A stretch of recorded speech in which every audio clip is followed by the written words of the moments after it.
우리 몸에 숨겨진 수호자, 산화질소와 코호흡의 과학, 당신의 만성피로, 수면장애가 이 포흡 때문일 수 있습니다. 노벨상이 증명한 기적의 분자, 산화질소를 깨워 면역력과 뇌기능을 되찾는 과학적 방법을 공개합니다. 현대는 정보의 홍수 시대입니다. 매일 수많은 건강정보가 쏟아져 나오지만 단편적인 지식들은 때로 우리를 혼란스럽게 만들고 정작 가장 중요한 본질을 보지 못하게 합니다. 저희 집단지성 프로젝트 R&D 총괄센터는 바로 이 문제의식에서 출발했습니다. 저희의 사명은 의학, 생리학, 그리고 인간의 실제 경험담에 이르기까지 서로 다른 영역에 흩어져 있는 방대한 지식의 조각들을 연결하고 통섭하여 그 안에 숨겨진 통합적인 생명의 원리를 발견하고 대중과 공유하는 것입니다. 이 보고서는 바로 그 노력의 결정체입니다. 우리는 수많은 영양제와 복잡한 운동법을 탐색하기에 앞서 인간의 가장 근본적인 행위, 바로 코흡에 관한 심층 분석을 통해 건강의 패러다임을 전환하고자 합니다. 우리는 호흡이라는 너무나도 당연한 생명활동 속에 우리의 면역체계, 혈압, 수면의질, 그리고 인지기능까지 건강의 거의 모든 측면을 개선할 수 있는 가장 강력한 지렛대가 숨겨져 있음을 발견했습니다. 시작에 앞서 중요한 점을 명확히 하고자 합니다. 본 보고서는 방대한 연구자료를 통섭하여 대중의 이해를 돕기 위해 제작된 정보 제공용 콘텐츠입니다. 특정 질병의 진단이나 치료를 위한 의료적 조언이 아니며 건강상의 문제가 있을 경우 반드시 전문 의료인과 상담하여 정확한 진단과 처방을 받으시기 바랍니다. 이 보고서의 내용은 여러분의 건강한 삶을 위한 참고자료로 활용되어야 합니다. 기적의 분자, 산화질소의 발견. 모든 위대한 발견은 종종 하나의 순수한 질문에서 비롯됩니다. 산화질소의 이야기도 마찬가지였습니다. 1970년대 툴레인 대학교 의과대학의 루이스 이그나로 교수는 학생들에게 심혈관 양리학을 강의하고 있었습니다. 그가 협심증 치료에 널리 쓰이는 혈관 확장제, 니트로글리세린에 대해 설명하자 한 학생이 손을 들고 질문했습니다. 교수님, 다이너마이트를 만드는 폭발성 화학물질이 어떻게 혈관을 확장시킬 수 있나요? 그 누구도 명확한 답을 알지 못했던 이 질문이 훗날 의학계의 패러다임을 바꿀 거대한 여정의 출발점이 되었습니다. 수년간의 끈질긴 연구 끝에 이그나로 교수를 포함한 3명의 과학자는 혈관 내피세포에서 분비되어 혈관을 이완시키는 미지의 물질, 내피세포율의 이완인자 EDRF의 정체가 바로 아주 짧은 수명을 가진 기체 분자, 산화질소임을 극적으로 규명해냈습니다. 이 공로로 그들은 1998년 노벨 생리학상을 공동 수상했습니다. 이 발견이 혁명적이었던 이유는 기존의 생물학적 신호전달 체계에 대한 통념을 완전히 뒤엎었기 때문입니다. 이전까지 과학자들은 호르몬처럼 특정 수용체와 결합하는 고체 분자들이 생명활동의 핵심 소통수단이라고 믿었습니다. 하지만 산화질소는 달랐습니다. 그것은 혈액 속에서 0.1초도 채 되지 않는 수명을 가진 극도로 불안정한 기체 자유라디칼이었습니다. 우리 몸이 이처럼 빠르고 국소적인 효과가 필요할 때 기존의 방식과는 전혀 다른 기체를 이용해 혈관의 긴장도를 조절하고 신경신호를 전달하며 면역 반응을 지휘하는 핵심적인 신호전달 시스템을 가지고 있음이 밝혀진 것입니다. 우리 몸의 산화질소 발전소, 코와 부비동. 그렇다면 이토록 중요한 기적의 분자, 산화질소는 우리 몸 어디에서 만들어질까요? 놀랍게도 그 주된 생산 공장은 바로 우리의 코와 그 안쪽에 위치한 동굴 같은 공간, 부비동에 있습니다. 오랫동안 부비동은 특별한 기능이 없는 빈 공간으로 여겨져 왔습니다. 하지만 연구에 따르면 부비동 내에서는 다른 기도에 비해 무려 수천 배, 최대 29,000ppb에 달하는 초고농도의 산화질소가 측정되었습니다. 이는 부비동이 우리 몸의 산화질소를 생산하는 핵심적인 생화학 관응로임을 명백히 보여주는 증거입니다. 더욱 놀라운 사실은 이 코와 부비동이라는 한정된 공간 안에서 목적과 기능이 각기 다른 세 종류의 산화질소, 합성요소 NOS가 정교한 통합 시스템을 구축하고 있다는 점입니다. 이 시스템은 혈관 건강을 유지하는 평시체제, 외부 침입에 맞서는 전시체제, 그리고 호흡기 시스템을 청결하게 유지하는 기반시설 관리체제로 비유할 수 있습니다. 첫째는 혈관의 파수꾼, 내피세포 산화질소 합성요소 ENOS입니다. 이 요소는 혈관 가장 한쪽을 덮고 있는 내피세포에 위치하며 혈류를 조절하고 혈전 생성을 억제하여 혈관을 깨끗하고 막힘없이 유지하는 평시 수호자 역할을 합니다. 코로 숨 쉴 때 여기서 생성된 산화질소는 공기와 함께 폐로 전달되어 폐혈관을 확장시키고 혈액의 산소 흡수율을 높입니다. 실제로 ENOS 유전자가 결핍된 쥐는 정상쥐에 비해 평균 전신혈압이 약 28 더 높게 나타나 ENOS가 혈압 조절에 얼마나 결정적인 역할을 하는지 명확히 보여주었습니다. 둘째는 면역계의 최전선, 유도성 산화질소 합성요소 INOS입니다. 이 요소는 평상시에는 거의 활동하지 않다가 박테리아나 바이러스 같은 병원체가 침입했을 때 인터루킨이나 종양괴 사인자 같은 염증성 사이토카인에 의해 폭발적으로 활성화됩니다. 이때 생성되는 고농도의 산화질소는 병원체의 세포벽과 DNA에 직접적인 손상을 입혀 사멸시키는 강력한 천연 소독가스 역할을 합니다. 실제로 160 ppm 이상의 고농도 산화질소는 다제내성 황색포 도상구균과 대장균을 99.999 이상 감소시키는 효과를 보였으며 과거 전 세계를 공포에 떨게 했던 사스 코로나 바이러스의 복제를 억제하는 효과도 밝혀졌습니다. 코흡은 이 강력한 면역방어 시스템을 완벽하게 활용하는 행위입니다. 셋째는 호흡의 리듬 지휘자, 신경세포 산화질소 합성요소 NNOS입니다. 이 요소는 우리 기도 내벽을 덮고 있는 수백만 개의 미세한 털, 즉 섬모의 운동 속도와 방향을 조절합니다. 섬모는 점액의 포획근 먼지나 세균 등의 이물질을 밖으로 밀어내는 우리 몸의 자동 공기정화 시스템입니다. 산화질소는 이 시스템이 효율적으로 작동하도록 지휘하는 역할을 합니다. 이 메커니즘의 중요성은 원발성 섬모운동 이상증이라는 유전질환을 통해 극명하게 드러납니다. 이 환자들은 비강 내 산화질소 농도가 극도로 낮은데 건강한 대조군의 평균 농도가 759 ppb인 반면 PCD 환자들은 평균 64 ppb에 불과했습니다. 결론적으로 코와 부비동은 혈류를 조절하고 침입자를 격퇴하며 시스템을 청소하는 고도로 통합된 방어 및 조절 허브입니다. 코로 숨을 쉰다는 것은 이 모든 정교한 생체 시스템의 혜택을 온전히 누리는 것을 의미합니다. 생명을 가르는 두 갈래 길, 코 호흡과 입 호흡. 우리의 몸은 코로 숨쉬도록 설계되었습니다. 입은 비상시에만 사용하는 보조호흡기관일 뿐입니다. 하지만 현대인의 약 25%에서 50%는 습관적으로 입으로 호흡하는 것으로 추정됩니다. 이는 사소한 습관의 문제가 아니라 건강의 경로를 완전히 뒤바꾸는 중대한 선택의 문제입니다. 코호흡은 우리 몸의 생리적 기능을 최적화하는 과정입니다.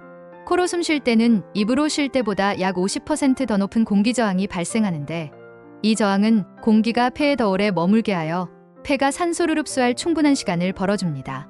그 결과 코호흡은 입호흡에 비해 혈액 내 산소 흡수율을 10%에서 최대 20%까지 향상시킵니다. 또한 코 안의 코털과 점액은 유해입자를 걸러내는 완벽한 물리적 필터 역할을 하고 복잡한 구조의 비갑계를 통과하면서 차갑고 건조한 공기는 우리 몸의 체온과 습도에 맞게 조절되어 섬세한 폐조직을 보호합니다. 깊고 느린 코호흡은 우리 몸의 부교감 신경계를 활성화시켜 심박수를 낮추고 혈압을 안정시키며 스트레스 수준을 낮추는 역할도 합니다. 반면 만성적인 입호흡은 우리 몸의 설계도를 무시하고 심각한 연쇄 반응을 일으킵니다. 입으로 계속 숨을 쉬면 침이 마르는 구강건조증이 발생합니다. 침은 단순히 입안을 적시는 액체가 아니라 산을 종화시키고 항균물질을 포함하여 구강 내 세균 균형을 조절하는 핵심 역할을 합니다. 침이 마르면 유해 세균이 증식하기 좋은 환경이 조성되어 충치와 잇몸 질환의 위험이 급격히 증가합니다. 또한 입호흡은 코골이와 수면무호흡증의 주요 원인 중 하나로 혀가 뒤로 밀려 기도를 막아 수면의질을 심각하게 저하시킵니다. 면역체계 측면에서도 입호흡은 코의 정교한 필터링 시스템과 산화질소의 강력한 살균 작용을 모두 건너뛰기 때문에 감기나 인후염 같은 호흡기 감염의 위험을 높입니다. 특히 성장기 아동의 경우 입호흡이 습관화되면 혀가 입천장을 받쳐주지 못하고 아래로 처지게 됩니다. 이는 위턱뼈의 성장을 저해하여 턱이 좁고 길어지며 아래턱이 뒤로 밀리는 독특한 얼굴 형태, 이른바 아데노이드 얼굴을 유발할 수 있습니다. 이는 부정교합, 주걱턱, 안면 비대칭과 같은 영구적인 구조적 문제로 이어질 수 있습니다. 나아가 입호흡으로 인한 만성적인 저산소 상태와 수면의질 저하는 뇌기능에 직접적인 타격을 줍니다. 여러 연구에서 아동의 만성적인 입호흡과 주의력 결핍 과잉행동장애, A 유사한 증상, 학습 능력 저하, 심지어 지능지수 저하 사이에 유의미한 상관관계가 있음이 보고되었습니다. 이란에서 진행된 한 연구에서는 만성적인 입호흡을 하는 아동그룹의 평균 IQ가 100.07로 정상적으로 코호흡을 하는 대조군 아동의 평균 IQ 102.73보다 통계적으로 유의미하게 낮은 것으로 나타났습니다. 한 남자의 이야기, 만성 피로에서 되찾은 활력. 42세의 평범한 직장인 김민준 씨는 몇 년째 원인 모를 만성 피로에 시달리고 있었습니다. 매일 8시간씩 꼬박꼬박 잠을 자도 아침에 일어나면 몸이 천근만근 무거웠고 머릿속은 늘 안개가 낀 것처럼 멍했습니다. 그는 이것이 그저 과도한 업무와 스트레스 탓이라고만 생각했습니다. 아침에 눈을 뜨면 입안이 바싹 마르고 목이 칼칼했으며 베개에는 밤새 흘린 침자국이 남아있곤 했습니다. 아내는 그의 코골이가 너무 심해 잠을 설친다며 불평하기 일쑤였고 그는 잦은 감기와 비염도 그저 나이 탓이려니 생각하며 대수롭지 않게 넘겼습니다.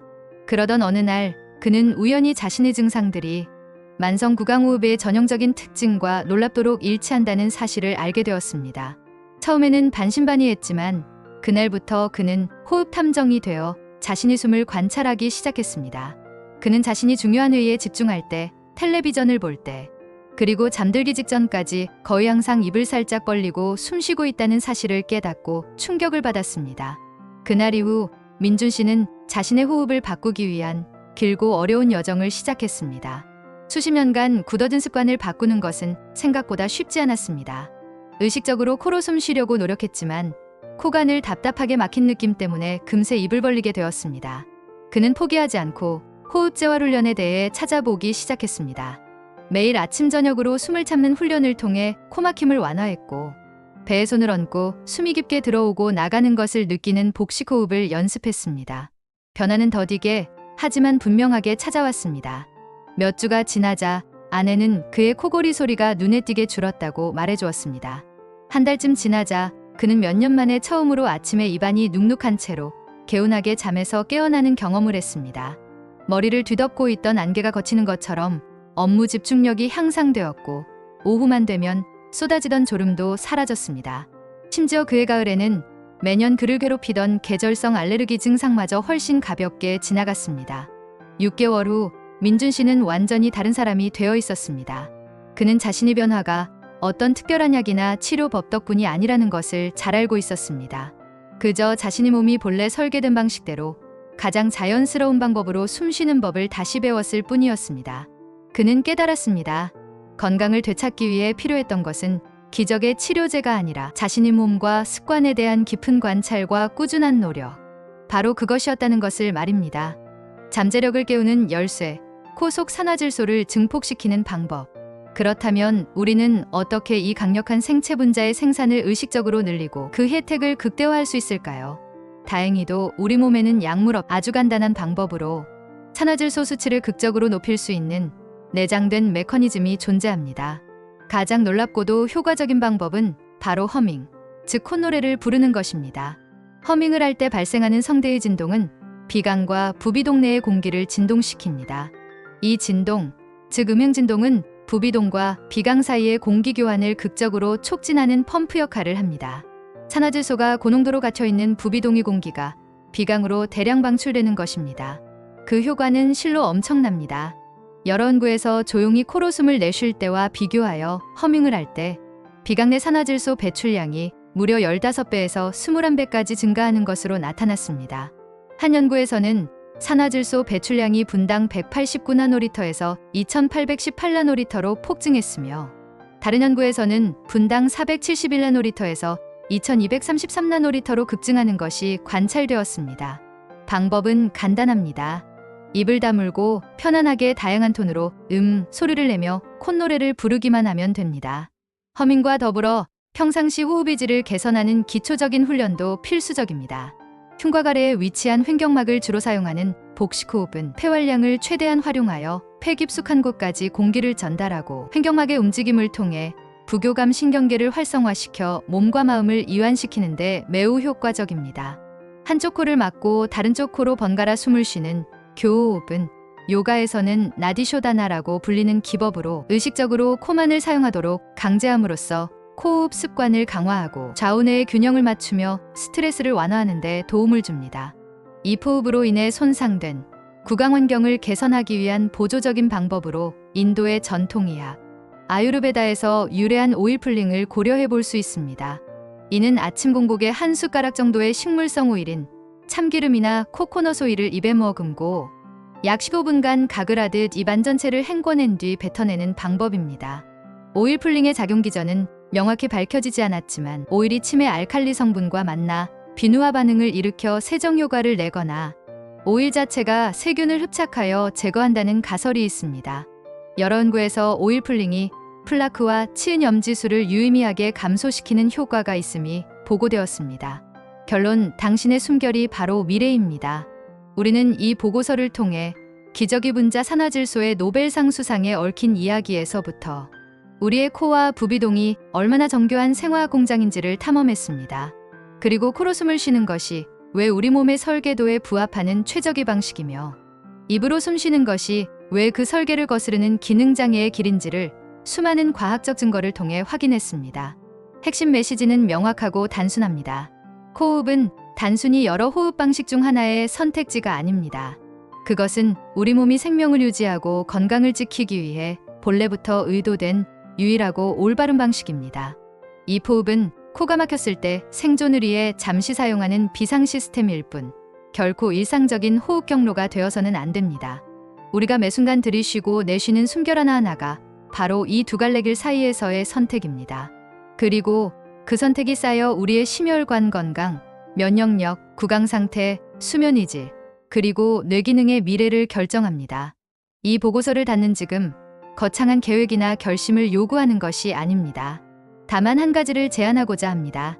오늘부터 당신의 숨을 관찰하십시오. 걷고 있을 때, 일하고 있을 때, 잠들기 전에 당신의 공기가 어떤 길을 통해 몸으로 들어오고 있는지 가만히 느껴보십시오. 당신의 몸이 보내는 미세한 신호에 귀를 기울이십시오. 가장 단순하고 근본적인 행위 속에 가장 위대한 건강의 비밀이 숨어 있습니다. 당신의 숨결이 바로 당신의 미래입니다. 지금까지 집단지성 프로젝트였습니다. 끝까지 경청해 주셔서 감사합니다.